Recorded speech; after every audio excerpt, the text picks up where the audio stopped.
You are listening to the Mid Morning Talk on Salam Media with me, Maryam Mkwanda. So last week we were talking about implementing new behaviors with Islamic care and Shuhaida Adam. Change is something that we all have to go through. We spoke about change as well. Change is something that we all have to experience. A change can either make or break us, but either way, we need to go through the change. And sometimes change is good for us, and sometimes change is not so great. And we all harbor some degree of resistance to the change. We get too comfortable in our situation that we feel like, I don't really need to change. Do I need to change? But I'm fine the way I am, or my situation is okay, and I don't need to change. But it's okay. Change is okay, and you don't have to stress yourself too much about the changes that you're going to have to go through and the end result. Just take it one step at a time, one process at a time. So let's chat to Shuhaida Adam for a quick recap and also to continue. Assalamu alaikum wa rahmatullahi wa barakatuh, Shuhaida, and shukran once again. Wa alaikum salam. Shukran for continuing the topic today. I really hope the listeners and the viewers have some form of thought going on in their mind from last week. So let's see how far we can wrap it up today, inshallah. I mean, all right. So before we get into today's discussion, let's do a quick recap from last week and what we discussed. Okay, so we looked a little bit about change, and like you said, and we realized also change can be scary. Change is also one of the hardest things to bring about in our daily lives. We become so used to acting on autopilot, habits just become so unconscious in our lives also that we find it very hard to even really think of change. And there are many people that when they do think of change, it brings about quite a bit of distress, it brings about disturbance, and they are not keen to implement change. We looked at areas of life that people can bring about change. So it was things like habits, whether they want to give up a certain habit that has a negative effect in their lives, whether they want to implement something new, whether they want to develop something to be of benefit to them. There's sometimes change that you are being forced into. For example, sudden unemployment, the sudden loss of somebody, taking on new responsibilities, even things like being forced to shift homes, being forced to relocate, things like that. It's sometimes change that you have absolutely no control over. We realize that one of the best ways to adapt to change is to be prepared. So when we are prepared, it leaves that fear and that uncertainty of the unknown. It sort of it lessens that. Okay, so we went with that and we looked at how do we prepare for change. So even things like people who need to give up a drug that they're using. So if they need to prepare for that change, what types of things can they do? I introduced the model, the Prochaska's model of change that psychologists have developed many years ago to bring about change for people who wanted to quit smoking. And we realized what an effective model it is, and it can be used in other areas of life also. So not just to quit a bad habit, but even to implement good habits, to even implement behavior change or even thought patterns. We can use this model, and it's quite effective. It's also something that it allows people to be to bring change also at a pace that they're comfortable with. Okay, so having just said that sometimes you're forced into change and you have no control over it, then you can also try and utilize this model, which will then bring some form of control over what you don't have control over. As cross as that sounds, or as contradictory as that sounds, it's just almost trying to bring a little bit of semblance of some form of having a hand in being able to guide that change that you're being forced into also. So this model is quite effective. It can be used in all areas as well. So we looked at 3 elements of change also. The first was readiness to change. And most people, we find we're ready to change when we have resources and when we have knowledge around what this change is going to bring. Okay, so the knowledge is also just about what the change is going to bring, but also looking at the effects of what's going on and why do you need to bring about this change also. Okay, So looking at the consequences of maybe certain behaviors. So if you have a unhealthy eating behavior, for example, looking at the consequences of that. Okay. Then the other element we looked at was the barriers. So what's preventing that change? And I think most people also realize that what's preventing change in their lives is themselves. It's their minds, it's their thought patterns, it's the usual thinking. And it's also our fears of change and consequences and worrying also. Often we worry about what other people will think and how other people will respond to our change. We're so used to doing a certain thing or being a certain way, and people are very used to also um, seeing us in a certain role, and they have expectations of us that we just fulfill. Then we're worried about this change and what will it mean to other people and their expectations of us. So that's one of the barriers. Also, it's a very, very large barrier that people have to overcome when they want to bring about change. Other one we looked at was the likelihood of a relapse. So what might trigger a return to the old behavior? And we recognize also that most people, when they do relapse, it's almost a thing of they kind of want to give up. It's they take it as a message that I tried and it didn't work. So this is a sign I can't bring about change. Change is not meant to happen. Things are meant to be this old way that they've always been, or I'm meant to be a certain way. I have certain behavior responses. Say, for example, I have quite an aggressive behavior response, and it's an auto response. And I tried to bring about some form of change. It didn't work out. So some people, they tend to think that, well, this is who I am, and that's a sign to say that I'm not meant to change, and I'm going to accept behaviors that don't seem to work for me, that I've tried to change it, so I'm going to accept. Okay, so when we look at these elements, also part of the model, it accommodates for this relapse. It accommodates and we allow for relapse because we understand that taking one step forward, two steps back is part of the change process. And when we allow for that and when we know what to expect, it doesn't necessarily then throw us off rail, throw us off target, or put us off our goal, because we then have it already in our minds. This is part of the process of change. I'm going to step back. I'm going to take two steps back. I'm going to meet obstacles, and it's not meant to. I'm not supposed to let it derail me. Okay. Bringing about change also realize that with the correct support, you can then overcome this. Oftentimes, bringing about change on your own, it can be quite daunting to maintain that motivation. So we also spoke about before you, I think I gave listeners some homework also, that they needed to just understand the motivation for change, or try to find some form of a motivation for change, so that when you hit a relapse, when you hit a little bit of a stumble block also, you can go back to your motivation, and it can then keep you going, and it can hopefully help you over the little stumbling block. Okay, we then went into the actual stages. We spoke about the pre-contemplation stage, and this is where most people are. We don't recognize that there's really a need for change. It's also called the denial stage.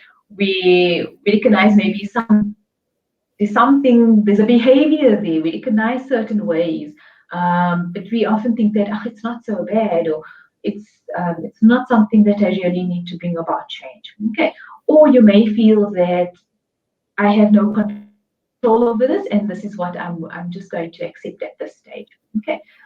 So for people to move away from this stage, we looked at a strategy where they can start asking themselves questions about the behavior or the response that they usually have.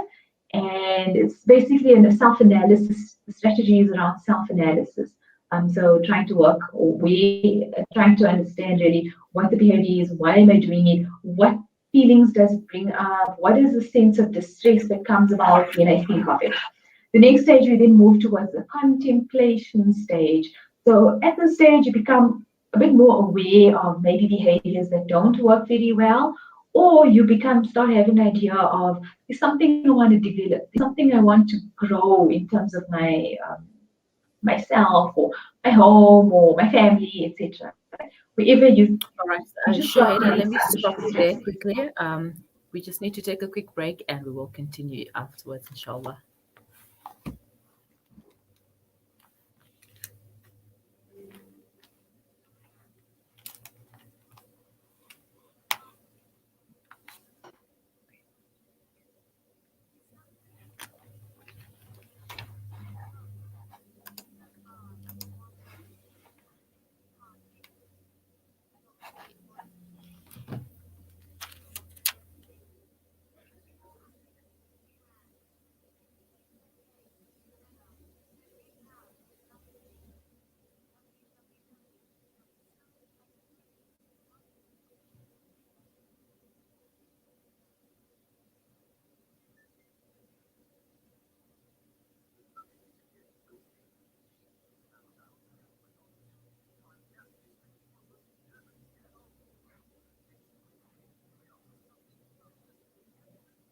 family, wraps, chicken tikka, burgers, tender grills, mocktails, milkshakes, and so much more. Corporate and events catering available. Visit our social media pages for more info or call 031 209 0119. Kiki's, the taste with kick.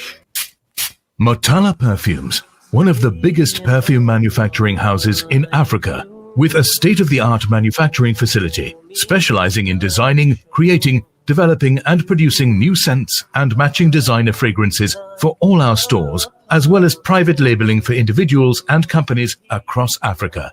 Visit your nearest Motala Perfumes store or visit our website at www.motalaperfumes.com for more information on creating your own brand.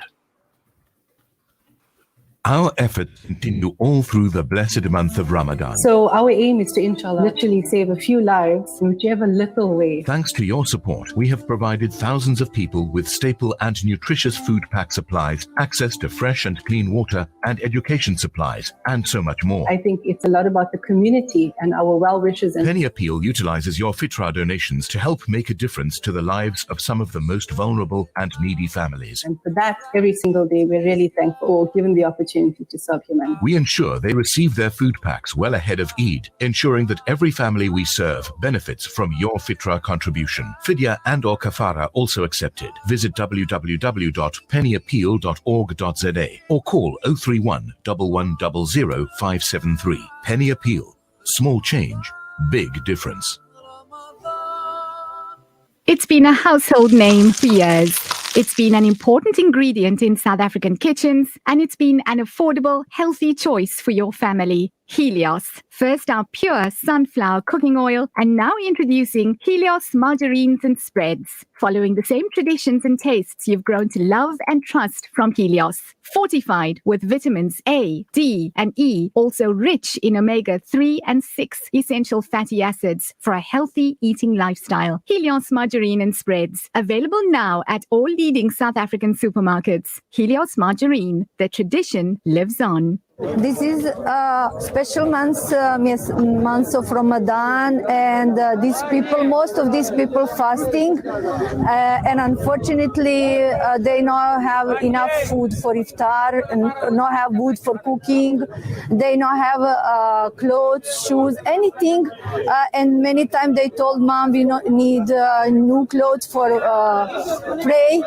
They not have nothing, and I can give just little bit some of this stuff, not in continue, because here is too much people. They are alone, and has more one building. Today we are here with this one building where live, I think, 600 minimum migrants. Today we take wood for them. We helping them in everything what they need: food packages, clothes, shoes, what donors send to us. Some little bit like me and another volunteers helping them, and they are not alone. I am with them. I am mother of them. 1 year and a half I am here, and a special thanks from Zamira Mama that he is working in Ramadan every day, and donation she bring donations every day for the refugees. In a few days we made a mosque for Ramadan here for refugees, and he prepared everything for masjid. On air and online, this is Salam Media, and you are tuned to Maryam Mkwanda on Salam Media.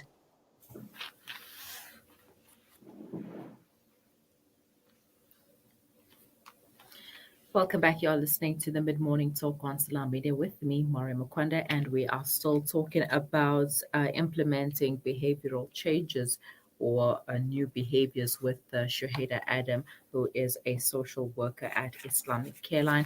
Jerome Muhammad says, a change is healthy for the person. I change my life and mind to please Allah and follow Rasulullah in exchange for Jannah over this life. Alhamdulillah. Indeed, change is healthy, and it is a personal journey as well. Shuhaida, shukran for staying with us. But before the break, we were talking about pre-contemplation as well as contemplation. Okay, so shukran to Jerome for sharing the comment as well, and it's just wonderful to see people sharing positive change that helps them grow and brings them closer to their creator as well. Like we said earlier, change can happen in all areas of your life, spiritually as well. But you can follow the models and you can follow the guidance of our Rasul sallallahu alaihi wasallam, and you will definitely grow and you will only see the benefits in that regard. So the next stage where you're at now is your preparation stage, right? Preparation stage, you start actually making small changes. This is where you start having an idea already of what's the outcome that you would like and how am I going to get there? So what's the behavior change that I want to implement, and start developing strategies, start developing actual goals, something real that you can say, yes, this is what I would like to then become. So if you have a behavior you want to change, have a goal for that. So you don't necessarily have to say, okay, I just want to cut out unhealthy eating. You can frame your goal as something a bit more positive. I'd like to develop a healthy lifestyle. So, and then you can clarify that and say the healthy lifestyle is going to include a healthy, fulfilling diet, exercise, clean air, etc. Right? So you can then become more specific also. And at this stage, like I said, it's now the preparation stage. You can even start bringing about small changes to prepare you for the bigger stage. So if you're going to use the eating one, then maybe start cutting down on unhealthy snacks or something, right? If somebody wants to implement, if you're looking at substance abuse, they can start bringing about change in their daily habit, whatever they are using, the substance that they're addicted to. Start trying to bring about a small change because they're going to now prepare for the bigger change where they're possibly going to go to rehab or something, right? And then at this time, also start figuring out who's going to support you. We always recommend have some form of support, even if it's a personal change, even if it's not necessarily something psychosocial. If it's like a dietary change, what type of support would you like? Even if it's maybe accessing blogs or videos or something. So try and gather some support to help you through it, right? Then your next stage is now the action stage. So this is where you're actually going to take direct action to bring about the goal. So whatever you've decided, this is what I'm going to do, this is how I'm going to do it, you now start implementing. So if you're going to start a healthy lifestyle, this is the stage you actually get up and you go start doing the exercises if this is what you want, if this is what you've decided. Okay, so we feel oftentimes that if we're not thorough with the previous steps, we then find that at this action stage, people then sort of, they may not necessarily see the process through. The action stage is where people may slack off, or they may get into the reality of what this action stage means, and they may start now really feeling the difference in their lives, and it can be very uncomfortable. It can bring about distress also because it's different, it's change, it's something strange. So this is often where people then may give up. Also, so this, for example, people who do New Year's resolutions and they give up, they start with it, they actually get into it. And I think the very common one is the gym one. People decide in the beginning of the year they want to go to the gym and they bring it about that change. And they actually start going for a few days, a few weeks maybe. And now they are in the action stage, and the reality of what it means, the time it takes, the effort it takes, etc., they may then give it up. Okay? So this is where you carry on doing, and hopefully you will start seeing some form of result. So even if you don't see tangible results, the fact that you are trying and you're putting in an effort, we encourage people also to recognize their effort, reward themselves if they know that they've maybe, if they've managed to not have road rage, let's just say road rage, they haven't had an aggressive response while driving, or at least 5 days in a row. Give yourself a little reward or acknowledge it somehow. Just acknowledge it and use it also as a motivation that I've done 5 days of behavior, whatever, or I've done 5 days of change. I really can. Let's do the next 2 days. I can do the next 5 days. I can do 10 days, etc. Right? So this is where also you will take one step at a time, acknowledge the changes that have come about, acknowledge any positives, acknowledge your effort, Share it with your support also. And hopefully your support will be able to encourage you and motivate you further, because this is where you're starting to see, this is what this change means to me in reality. This is, the consequences that it's going to have on maybe your time, on your responsibilities, on your mind, on your moods, and your emotions. This is where you're going to start seeing it, and you're going to also adapt, because at this stage, you're going to also see sometimes things may not be as you thought it would be. So you're going to have to be a bit flexible.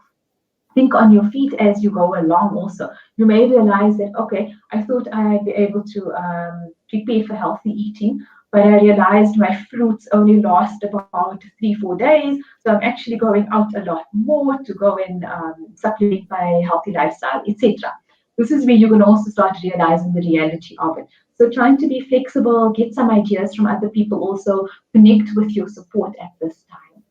People who are maybe they're thinking about quite life-changing decisions, also going to rehab, etc., or maybe going for life-changing operations. Connect to your support, and then share your fears, share your concerns, get ideas also from them about how you can see it through. Okay. Your next stage then is your maintenance stage. This stage also is where you're just carrying on with what works, and you want to also not get too comfortable in the change that you bring about, and not sort of get too relaxed in the effort that you've made. So you don't want to step down on the effort that you've made, because then there might be a chance that you may give into temptation at the stage to try and you maybe go try an old behavior. So people who are in substance addiction and people who have brought about change, they may become a bit comfortable to say that, well, I've managed to stay clean for a certain period of time. Using one old drug that they were using, it's not going to make much of a difference, because now I know I can overcome it. But this is it's possibly a harmful thought, and it may have unintended negative consequences also. So at this stage, people have to sort of resist temptation to go back to the familiar and stay on what they've decided and go with the change now, because they started implementing it in their lives. It's become a daily part of their lives. The mindset, the thought patterns around that, the emotions around that, it's already becoming a bit more familiar, and it's starting to become their new normal. So be just very careful of temptations of going towards older behaviors. If there's certain old habits that remind you of these old behaviors that you have. So I'll use drug addiction again, where people used to, a certain behavior was associated with using, they would now then replace that behavior. Okay, so replace it with something more positive. And also, again, remember to reward yourself. Reward yourself, acknowledge your effort, acknowledge the change that has come about. Take confidence in the change that you see in any form that's coming up. Even if other people don't necessarily notice it. If you notice it, give yourself something small to reward yourself, even if it's a basic acknowledgement to yourself, even if it's just a dua that you make for guidance, to carry on, for the strength to carry on, and even if it's just to say alhamdulillah for where I am, and I want to carry on with this. Something small can also make a difference, and it's also just seen as a type of a motivation to carry on. Just remember also that relapse can be common in this stage also. So people just be aware of that. And if there is relapse, it doesn't mean you have to go right back to the start again. Try and have a strategy of overcoming relapse. You're going to go back to your strategy that you have prepared already in your preparation stages, and you then carry on. During the stage, you become more assured and you become more confident in the changes that you are bringing. Okay. Your last stage then is relapse stage. I just recognize that it may come along, and there will be quite a bit of negative feelings that if you do relapse. However, recognize that it's part of the process.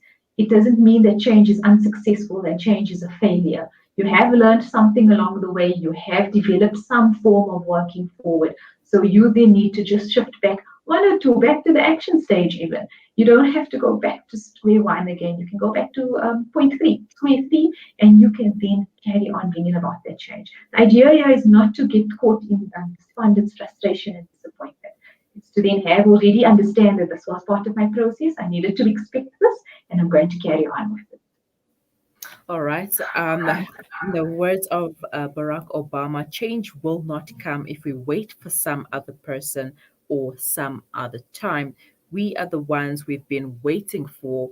We are the change that we seek. Shuhaida, shukran so much for your time and for sharing that valuable information with us, and look forward to the next time we chat.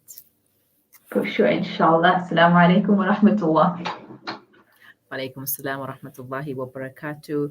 Shuhaida Adam, a social worker at Islamic Careline, taking us through part 2 of implementing new behaviors. And as you have seen from some of the comments, change is necessary, change is healthy. So don't be afraid to change. If you have any further comments, questions, queries, or suggestions, please leave them in the comment section or send them to us on WhatsApp. The number is 061 766 0355. Do stay with us. We will be right back after the break, and I will be chatting to Tasmia Parkins, who will be sharing her Ramadan journey with us.